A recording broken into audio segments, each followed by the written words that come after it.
Video को complete देखना। मैं एक ऐसे पॉइंट बताऊंगा जो आपको उसी तरीके से लिखना, एग्जामिनर आपको खुश होकर फुल मार्क देगा और एक भी नंबर नहीं काटेगा। जय हिंद। ये वीडियो आप लोगों के लिए वेरी वेरी मोस्ट इंपॉर्टेंट है। आज के वीडियो में आप लोगों को बताने वाले हैं यहाँ पर अगर आपको इंग्लिश में कुछ ना है तो आपको क्या करना है। चाहे आपका यहाँ पर इंग्लिश में ई भी नहीं आता है तभी बताऊंगा कि आपको कैसे लिखना है बोर्ड एग्जाम में, कि जिससे आपको एग्जामिनर खुश होकर आपको बहुत ही अच्छे मार्क दे। तो वीडियो को पूरा देखना। हमारे पास देख लीजिए यहाँ पर ये कॉपी है और ये पेपर है, इसको हल करके बताने वाले हैं। देखिए ऐसा होता है कि आपने चाहे पढ़ भी लिया है तभी इस वीडियो को देखना। देखो सारे क्वेश्चन तो आपको आएंगे नहीं, चाहे आपने कुछ भी नहीं पढ़ा है तभी इस वीडियो को देखना, क्योंकि अब आपके पास टाइम नहीं है। अब पता नहीं किस कारणवश आप लोग नहीं पढ़ सके, ये अब हमको नहीं मालूम, लेकिन मैं बताऊंगा वैसे आपको लिखना है। बोर्ड एग्जाम में एक भी नंबर नहीं कटेगा, एकदम अलग ट्रिक बताने वाले हैं और यही ट्रिक आप लोग जो फॉलो करोगे तो आप लोग फेल नहीं होगे इंग्लिश में और बहुत ही अच्छे मार्क आएंगे। ऐसा वीडियो आज तक किसी ने नहीं बनाया होगा। तो वीडियो को पहले से ही लाइक कर देना और जो चैनल पर नया है चैनल को जरूर ही सब्सक्राइब कर लेना। तो चलिए शुरू करते हैं। ध्यान से वीडियो को देखना, स्किप भी मत करना। जो जो पॉइंट बताऊंगा वो आप लोगों के बोर्ड एग्जाम की दृष्टि से वेरी वेरी मोस्ट इंपॉर्टेंट होंगे। तो सबसे पहले यहाँ पर देखिए इसी प्रकार से आपके बोर्ड एग्जाम में पेपर आएगा। ध्यान से देखना मैं क्या बता रहा हूँ, और जो वीडियो की क्वालिटी अच्छी नहीं दिख रही हो तो 360 लगा लेना। ध्यान से कि वीडियो को देखना मैं क्या बता रहा हूँ। तो देखिए सबसे पहले आपको जब जाओगे वहाँ पेपर देने इंग्लिश का तो क्या होगा, कुछ ऐसा ही पेपर मिलेगा। तो सबसे पहले आपको क्या करना है, ये यहाँ पर जो इंस्ट्रक्शंस लिखे हैं ये आपको अच्छी तरीके से पढ़ लेना है। जो आपको समझ में आए इंग्लिश, टूटी फूटी कैसी भी इंग्लिश आपको आती है उसको सबसे पहले इसको पढ़ लेना है। उसके बाद में अब यहाँ से शुरू होगा सेक्शन ए, और अब आपके बोर्ड एग्जाम में यहाँ पर 20 नंबर के एमसीक्यू पूछे जाएंगे इंग्लिश में। इनको कैसे हल करना, सबसे पहले इनको देख लेते हैं। तो देखिए यहाँ पर 1 से और 3 तक क्वेश्चन, 1 से और 3 तक इसमें क्या होता है, एक पैराग्राफ होता है अनसीन पैसेज और इसी को पढ़ करके 3 आंसर देने होते हैं तीनों में से। तो देखो सबसे पहले इसको बताऊंगा, उसके बाद में अभी बताऊंगा कि कॉपी में कैसे लिखना, वो भी आप लोगों के लिए ज़रूरी है। तो वीडियो को अच्छे से देखना, ऐसा वीडियो आज तक किसी ने नहीं बनाया होगा और एकदम अलग से बताऊंगा। जो वीडियो अच्छा ना लगे तब आप लोग डिसलाइक कर देना, और जो वीडियो अच्छा लगे तभी आप लोग लाइक करना। पहले वीडियो को अच्छा ज़रूरी देख लेना, चाहे आपने पढ़ लिया, सब कुछ पढ़ लिया, तभी वीडियो को पूरा देखना, क्योंकि सारे क्वेश्चन तो आपको आते नहीं हैं और आपने अभी तक जो कुछ भी नहीं पढ़ा है तभी वीडियो को देखना। मैं गारंटी के साथ कहता हूँ कि 70 में से आपके कम से कम 40 नंबर आएंगे मैं जैसे जैसे आपको जो बताऊंगा। चाहे आपको कुछ भी नहीं आता, इंग्लिश का ई भी नहीं आता है, तभी बड़ी आसानी से आप लोग ला पाओगे। तो सबसे पहले आपको क्या करना है, ये पैराग्राफ इसी प्रकार से पूछा जाएगा तो इसको पहले सबसे पहले पढ़ना है। तो इसको मैं जो पढ़ूंगा तो बहुत ज़्यादा टाइम लगेगा, मैंने इसको पहले ही पढ़ लिया। तो क्या यहाँ पर है, इसको मैं बता रहा हूँ जैसे एग्जाम्पल के लिए। तो यहाँ पर है कि where was the child seated, जो यहाँ पर बच्चा था ये कहाँ बैठा था, फ्लोर पे कि चेयर पे कि टेबल पे कि कोट पे। जब इसको पढ़ोगे तो इसी में इसका आंसर मिल जाएगा। लिखा है देखो क्या लिखा है कि the child had seated her self at my feet near my table. तो यहाँ जो बच्चा था वो टेबल पर बैठा था। तो आपके बोर्ड एग्जाम में इसी प्रकार से OMR सीट मिलेगी। तो यहाँ पर पहले का राइट आंसर। और आपको क्या करना है, ध्यान से वीडियो को देखना, जो पॉइंट बताऊंगा बहुत ही इंपॉर्टेंट होगा। और आपको OMR सीट में यहाँ पर आपको काले ही बॉल पॉइंट पेन का यूज़ करना है, क्योंकि जो काला पेन होता है वो जब ये तो आपकी प्रिंट होगी, तो जब प्रिंट होगी तो बड़ी आसानी से इसमें ये यहाँ पर भर जाएगा, प्रिंट अच्छे से होता है, इसलिए आपको काले ही बॉल पॉइंट पेन का यूज़ करना, जल वाले पेन नहीं यूज़ करना। तो राइट आंसर यहाँ पर पहले का सी वाला हो जाएगा। तो आपको ऐसे ही भर देना। तो इसमें जो एमसीक्यू होते हैं बहुत सारे ऐसे ही सारे क्वेश्चन इसी प्रकार से पूछे जाते हैं। पहला हो गया। उसके बाद में अगला यहाँ पर who was the heroine of the book, इसमें जो इस बुक में है तो कौन सी हीरोइन थी, सुनीता थी कि सीता थी, कंचन थी कि यहाँ पर कंचन लता। तो इसका राइट आंसर जब इसको पढ़ोगे इसी में इसका राइट आंसर मिल जाएगा। तो यहाँ पर इसका राइट आंसर यहाँ पर क्या था, डी वाला था, कंचन लता था। तो डी वाला यहाँ पर ऐसे लगा देना। तो सारे क्वेश्चन आपको एमसीक्यू ऐसे ही करने हैं और एक में एक ही गोला करना है, डबल नहीं करना है। जो डबल करोगे तो उसमें एक नंबर आपका कट जाएगा, वो आपका नंबर नहीं जुड़ेगा। तो ये ध्यान रखना, एक में एक का ही गोला करना, डबल नहीं करना है और काले ही बॉल पॉइंट पेन का यूज़ करना है। तो समझ में आया, सारे क्वेश्चन ऐसे ही करने, बहुत ही सरल होते हैं। जब इनको पैसेज को पढ़ोगे बड़ी आसानी से कर दोगे। उसी प्रकार से ये सारे क्वेश्चन मिल जाएंगे। देखिए यहाँ पर 9 से 10 तक ये पैराग्राफ होगा, इसी को पढ़ करके ये आंसर देना है। उसके बाद में बहुत सरल होते हैं, जब इनको अच्छे से पढ़ोगे फिर यहाँ पर एक पोएम होगी, इसी को पढ़ करके फिर आंसर देना है। ये तो आपको समझ में आ गया होगा। थोड़ा सा इसको रिवीजन कर लोगे, बड़ी आसानी से आप लोग सीख जाओगे। अब शुरू करते हैं यहाँ पर सेक्शन बी। ये आप लोगों के लिए बहुत ही इंपॉर्टेंट होता है क्योंकि यही 20-50 नंबर का पूछा जाता है। तो इसको कैसे हल करना, तो यहाँ पर देखिए सबसे पहले आपको एक अनसीन पैसेज मिलेगा, तो इसको कैसे हल करना, ध्यान से वीडियो को देखना मैं क्या बता रहा हूँ। जो पॉइंट होंगे वो आप लोगों के लिए वेरी वेरी मोस्ट इंपॉर्टेंट होंगे, तो आप लोग अच्छे से वीडियो को देखना। तो देखिए आपको क्या करना है, जो एग्जामिनर होगा वो उसको आपको भनक नहीं लगनी चाहिए कि बच्चा पढ़ने में अच्छा नहीं है। आपको ये उसको दिखाना है कि तुम आप जो हो बहुत ही अच्छे पढ़ने में हो, बहुत ही ब्रिलियंट बच्चे हो। ये नहीं लगना चाहिए कि बच्चा पढ़ने में अच्छा नहीं है। तो कैसे लिखना वही आप लोगों को बताने वाले हैं। और यही जो सीख लिए तो आपको कोई फेल नहीं कर सकता, बहुत ही अच्छे मार्क लाओगे। ना मानो तो आप लोग एग्ज़ाम के बाद देख लेना, बहुत ही अच्छे मार्क आएंगे जैसे जैसे मैं बताऊँगा। तो सबसे पहले आपको क्या करना है, देखो काले पेन से और यहाँ पर पटरी लेना है और लाइन खींचना है। जैसे जैसे मैं आप लोगों को बताऊंगा वैसे वैसे ही आपको करना है। तो यहाँ पर आपको क्या करना है, पटरी से लाइन खींचना है। यहाँ पर ऐसे इस तरह से आपको क्या करना है, लाइन खींचना है यहाँ पर पटरी से अच्छे से। और आपको एक बार ही लाइन खींचना है यहाँ पर बाईं ओर, दाईं ओर इधर नहीं खींचना है। तो ये समझ में आया। उसके बाद में अब क्या, ध्यान से वीडियो को देखना। थोड़ा वीडियो लंबा हो जाएगा लेकिन आप लोगों के ही हक में मैं बना रहा हूँ। तो क्या करना है, देखो यहाँ पर प्रश्न नंबर 21वां कोई भी हो सकता है, जैसे एग्जाम्पल के लिए बता रहा हूँ, और सेक्शन बी है। तो ध्यान से देखना। तो सबसे पहले आपको क्या करना है, देखो अभी नहीं पढ़ना है, जैसे जैसे बताऊँगा वैसे वैसे ही करना है। तो यहाँ पर आपको क्या डालना है, सबसे पहले डालना है सेक्शन बी। जैसे लिखा था वैसे काले पेन से यहाँ पर डाल देना है आपको सेक्शन, और ये रहा बी। उसके बाद में 21वां प्रश्न है, ध्यान से वीडियो को देखना क्योंकि ये एग्जामिनर को ये नहीं भनक नहीं लगनी चाहिए कि बच्चा पढ़ने में अच्छा नहीं है, चाहे आपको कुछ भी नहीं आता हो। तभी एग्जामिनर जो सोचेगा, और जब जो कॉपी होगी आपकी अच्छी लिखी होगी तो ऑटोमेटिक आपको अच्छे से अच्छे मार्क देगा। तो यहाँ पर 21वां प्रश्न है, तो यहाँ पर फिर से लिखना है, एक लाइन छोड़कर यहाँ पर लिखना है आपको आंसर नंबर, क्या लिखना है, आंसर नंबर। उसके बाद में यहाँ पर लिखना है 21, क्या लिखना है, यहाँ पर 21 है तो यहाँ पर ऐसे 21 डाल देना है। इतना लिख दिया। उसके बाद में अच्छी अच्छी राइटिंग में लिखना है, जितनी अच्छी राइटिंग होगी उतने ही अच्छे मार्क आएंगे। और यहाँ पर इस तरह से कर देना है। अब यहाँ से शुरू होता है, ध्यान से वीडियो को देखना। अभी बताऊँगा कि प्रश्न जो होते हैं उनको कैसे लिखना, सारी चीज़ें A to Z बताऊँगा, तो ध्यान से वीडियो को देखना। तो ये हो गया। अब आपको क्या करना है, ये जो पैराग्राफ है इसको जब पढ़ोगे सबसे पहले इसको पढ़ना है। जैसी आपको टूटी फूटी इंग्लिश आती हो, किसी भी प्रकार से इसको पढ़ तो ही लोगे। बहुत सारे लोग बताते हैं कि इसको पढ़ोगे नहीं, ऐसे ही उत्तर लिखना है, तो ये गलतियां नहीं करना। सबसे पहले इसको पढ़ लेना है जिस प्रकार से आपको मालूम हो। उसके बाद में ये यहाँ पर क्वेश्चन दिए होंगे और 7 नंबर का होता है। 7 नंबर बहुत ही इंपॉर्टेंट होते हैं और इसी में से ये सारे क्वेश्चन मिल जाएंगे। तो पहला है यहाँ पर व्हाट डिड, क्या बता रहा है, glug power into the rear. जो यहाँ पर ग्लग था ये रिवर में क्या डाला, तो इसमें क्या बता रहा है। तो इसको जब पढ़ोगे तो इसी में इसका आंसर मिल जाएगा। लिखा है glug power the dam drops into the river but nothing happened. कह रहा है जो यहाँ पर ग्लग था ये यहाँ पर इसमें ये डैम की ड्रॉप्स मतलब बूंदे यहाँ पर नदी में डाली। तो कैसे लिखना, इसी में देखो मिल गया। अब ध्यान से वीडियो को देखना मैं कैसे बता रहा हूँ। अब यहाँ पर बोर्ड एग्जाम में नीले और काले ही पेन का यूज़ करना है। यहाँ पर इतना लिख दिया। उसके बाद में आपको क्या करना, काले पेन से यहाँ पर ए था तो ए ऐसे कर देना है, हो सके तो यहाँ पर आंसर लिख देना है, इस तरह से ए कर देना है। और उसके बाद में अब यहाँ से हो सके यहाँ भी लिख देना है इससे। अब ऐसे करने के बाद अब क्या, ध्यान से देखना, देखो इसी में इसका ये लिखना है और ये लिखना है। तो कैसे लिखना है, यहाँ से आपको ये व्हाट डिड छोड़ देना, लिखना है ग्लक पाउर। क्या लिखना है आपको, ग्लक, उसके बाद में पाउर, जैसे जैसे लिखना है। और जो सेंटेंस जिस टेंस में यहाँ पर जो प्रश्न हो उसी टेंस में आपको उत्तर लिखना है। ये नहीं कि जो यहाँ पर लिखा वही उतार देना है। जो जिस टेंस में यहाँ पर लिखा हो प्रश्न उसी टेंस में आपको उत्तर लिखना है प्रश्न का।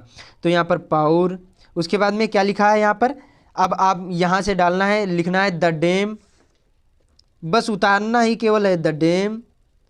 फिर उसके बाद में ड्रॉप, क्या लिखना है यहाँ पर ड्रॉप्स, और आगे क्या लिखा था, इनटू द रिवर, बस हो गया। और आपके 2 नंबर मिल जाएंगे, इनटू द और रिवर, ये आपका हो गया। बस फुल स्टॉप, यही आपका इतना बड़ा क्वेश्चन हो गया, क्वेश्चन का आंसर हो गया। और अच्छी अच्छी राइटिंग में लिखना, समझ में आया। उसी प्रकार ये व्हाट क्या लिखा, what did the he see when he reached the valley. जब यहाँ पर हुआ, जब नदी के यहाँ पर वैली में घाटी में पहुँचा तो उसने क्या देखा।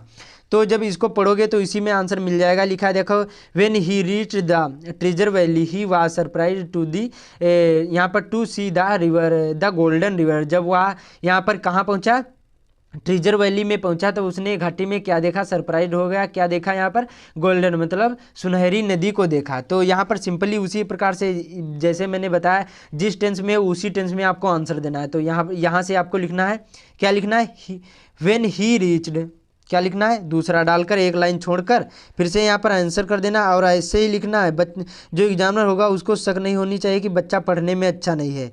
जैसे जैसे मैं बताऊंगा वैसे वैसे ही लिखना है। तो क्या लिखना है, व्हेन ही, ये जो लिखा है यहाँ से लगाकर यहाँ तक पहले लिखना, उसके बाद में जो यहाँ से हो उसी को उठाकर जो इससे संबंधित हो आपको प्रश्न लिख देना है। तो क्या लिखना है यहाँ पर, when he reached the valley, when he, उसके बाद में रीच्ड द वैली। अब क्या लिखना है आगे यहाँ पर, ये देखिए यहाँ पर लिखा हुआ था ट्रेजर वैली, फिर ही वाज सरप्राइज्ड, क्या लिखना है, he was surprised, he was surprised. उसके बाद में क्या लिखना है यहाँ पर, आगे ये लिखा था कहाँ, ये देखिए सरप्राइज्ड टू सी, टू, उसके बाद में यहाँ पर आगे लिखना है सी। अब ये जो लिखा था द गोल्डन रिवर, बस हो गया, to see the golden river, ये तो आपका हो गया बस फुल स्टॉप। और ऐसे ही ये दोनों आंसर देना है, बस सिंपल सा हो गया, बड़ी आसानी से आप लोग लिख पाओगे। देखिए कितना सरल होता है। अब यहाँ पर ये बात कर लेते हैं इनको कैसे लिखना है। मैंने इस पर वीडियो बना दिया है कि जो यहाँ पर लेटर होता है उसको देख लेना। देखो आपके पास ऐसा तो नहीं होगा कि एक भी दिन नहीं बचा है, जो एक भी दिन बचा हुआ है, 1 घंटा भी बचा हुआ है, तो आपको क्या करना है, ये ध्यान देना कि आपको देखो एक लाइन तो याद भी करना पड़ेगा, थोड़ा थोड़ा आपको याद ही करना पड़ेगा। और जैसे ये समाप्त हो जाए तो आपको क्या करना, ध्यान से देखना वीडियो को मैं क्या बता रहा हूँ। तो ये जैसे प्रश्न समाप्त हो गया, अब आपको पटरी से लाइन खींचना है, क्योंकि एग्जामिनर को शक नहीं होना चाहिए कि बच्चा पढ़ने में अच्छा नहीं है। तो आपको यहाँ पर पटरी से लाइन खींचना है। ये जैसे प्रश्न समाप्त हो गया तो यहाँ पर इस तरह से पटरी से लाइन खींच देना है, इस तरह से। उसके बाद में अब क्या है यहाँ पर, ये यहाँ पर आंसर है ये वाला है, जैसे ये 2 पूछे जाते हैं एप्लीकेशन लिखना है, तो आपको क्या करना है, फिर से यहाँ पर आंसर नंबर, ये आपको ध्यान रखना है, इतना तो गलत होना ही नहीं चाहिए, ये तो सभी को मालूम होगा। आंसर नंबर ऐसे करने के बाद, और ये 22वां था तो यहाँ पर 22वां लिख देना। उसके बाद में ये जैसे एप्लीकेशन मालूम है तो इतना तो आपने पढ़ा भी होगा कि यहाँ पर ऐसे लिखा जाता है टू, उसके बाद में लिखा जाता है यहाँ पर द प्रिंसिपल, इतना तो आपको मालूम ही होगा। तो ये तो आप लोग लिख ही लोगे, प्रिंसिपल। उसके बाद में कॉलेज का नाम डालना होता है, XYZ कुछ भी हो सकता है। उसके बाद में सब्जेक्ट डालना होता है। उसके बाद में इतना तो मालूम होता है कि मोस्ट रिस्पेक्टफुली, इसी के सामने आपको लिखना होगा कि मोस्ट, उसके बाद में रिस्पेक्टफुली, इतना तो मालूम ही होगा। बाकी जो आपको समझ में आए ऐसे लिख देना। आखिरी में थैंकिंग यू, इतना ज़्यादा देखता नहीं, इतना सही होना चाहिए, बस एग्जामिनर आपको नंबर दे देगा। तो ऐसे ही एप्लीकेशन लिखना। उसके बाद में आता है यहाँ पर आर्टिकल, ये ध्यान से वीडियो को देखना मैं क्या बता रहा हूँ। और ये 6 नंबर का पूछा जाता है, आर्टिकल जो होगा ये 6 नंबर का पूछा जाता है। फिर से पेज समाप्त हो जाए, दूसरा करना है, फिर से यहाँ पर पटरी से लाइन खींच देना, ये आपको ध्यान रखना है। तो यहाँ पर पहले मैं लाइन खींच लेता हूँ, ये लाइन खींच गई। उसके बाद में अब क्या करना है, यहाँ पर देखिए ये क्वेश्चन पूछा जाएगा 23वां होगा। यहाँ पर ये पूछा जाएगा, एक रिपोर्ट होगा और यहाँ पर आर्टिकल होगा। ये आर्टिकल बहुत ज़्यादा सरल होता है। इसमें क्या करना होता है, ऐसे जो होता है ऐसे, या फिर आर्टिकल छोटा सा होता है, ऐसे थोड़ा बड़ा होता है, 60 से 80 वर्ड में लिखना है। तो इसको कैसे लिखना है, देखिए जो आर्टिकल होता है बहुत सिंपल सा होता है, इसमें खुद आंसर लिखा होता है कि आपको क्या करना है। जैसे आपको इंट्रोडक्शन या इसमें हेडिंग लिखी होती है, इन्हीं को आपको लिखना है। तो जो आपके पास टाइम बचा हो हेडिंग देख लेना है, कुछ एक लाइन आपको याद कर लेना, इतना तो आप लोग याद ही कर लोगे। फिर से यहाँ पर क्या करना है, काली पेन से यहाँ पर हेडिंग डाल लेना है, आंसर नंबर 23। क्या लिखना है, आंसर नंबर यहाँ पर, और यहाँ पर 23 हो गया। अब जैसे ये देखिए दीपावली पर है, तो यहाँ पर दीपावली बहुत सिंपल सा, ऐसे ही मिल जाएंगे, सभी होंगे ऐसे ही। दीपावली पर है तो आपको क्या करना है, देखिए यहाँ पर हेडिंग है, मेन चीज़ यही हेडिंग ही होती है। यहाँ पर इंट्रोडक्शन ये सभी मिल जाएंगी। तो आपको क्या करना है, ये तो आप लोग डाल ही लोगे। यहाँ पर पहला था तो यहाँ पर आपको डालना है और यहाँ पर डक्शन, ये हो गया। अब क्या करना है, जो आपको समझ में आए, एक लाइन सही होनी चाहिए। बाकी जैसे आपको दीपावली के बारे में कुछ पता हो, कोई भी हो सकता है, तो उसके बारे में जो भी पता हो, ऐसे सभी यहाँ पर ये सभी कंक्लूजन ये सारी चीज़ें लिख देना। और क्या करना है, जैसे आपको नहीं आता है, देखो मैं आप लोगों को ऐसे एक बता रहा हूँ ट्रिक, जैसे आपको ये कुछ नहीं आता है तो ये हेडिंग लिखने के बाद आपको क्या करना है, ध्यान से वीडियो को देखना। ये पैराग्राफ होते हैं, तो इसी में से उठाकर कुछ ना कुछ आप लोग लिख देना। यहाँ पर जैसे दीपावली कुछ हो सकता है, पहले यहाँ पर लिखना है दीपावली नीले पेन से, उसके बाद में जो भी आपको समझ में आए ये आपको लिख देना है। क्योंकि देखो ना लिखने से अच्छा है कि कुछ ना कुछ लिखेंगे तो आपको नंबर जरूर ही देगा, जो एग्जामिनर होगा कुछ ना कुछ नंबर देगा। ये दीपावली लिखने के बाद जो आपको ये पैराग्राफ होते हैं इन्हीं में से उठा कर आपको लिख देना है, कुछ ना कुछ एग्जामिनर नंबर देगा ही देगा। तो ऐसे ही करना है। उसके बाद में चलते हैं, ये तो सारे क्वेश्चन ऐसे ही कर देना है, बाकी ये तो आप लोग ऐसे ही बना कर लिख देना है। उसके बाद में जैसे आपको ये क्वेश्चन नहीं आता है तो आपको कैसे लिखना है, जैसे यहाँ पर देखिए कि हमें ये क्वेश्चन नहीं आता है, कोई उठा लो। जैसे हमें ये वाला नहीं आता है कि क्या लिखा, what did Buddha says about the mortar of the world. तो जैसे हमें नहीं आता है तो यहाँ पर पटरी से लाइन खींच देना है। और ये कौन सा प्रश्न है, ये आपको उत्तर नहीं लिखना, ये मतलब ये ध्यान रखना है कि 26वां प्रश्न है, तो ये आपको ध्यान रखना है। तो यहाँ पर आंसर नंबर ये आपको अच्छी तरीके से डालना है। आंसर नंबर यहाँ पर 26 था और ये बी था, तो बी ऐसे कर देना है। और यहाँ पर ऐसे करने के बाद अब आपको क्या करना है, ध्यान से वीडियो को देखना मैं क्या बता रहा हूँ। ये देखिए यहाँ से आपको लिखना बुद्धा सेज, उसके बाद में about the mortar of the world, इतना लिख लेते हैं।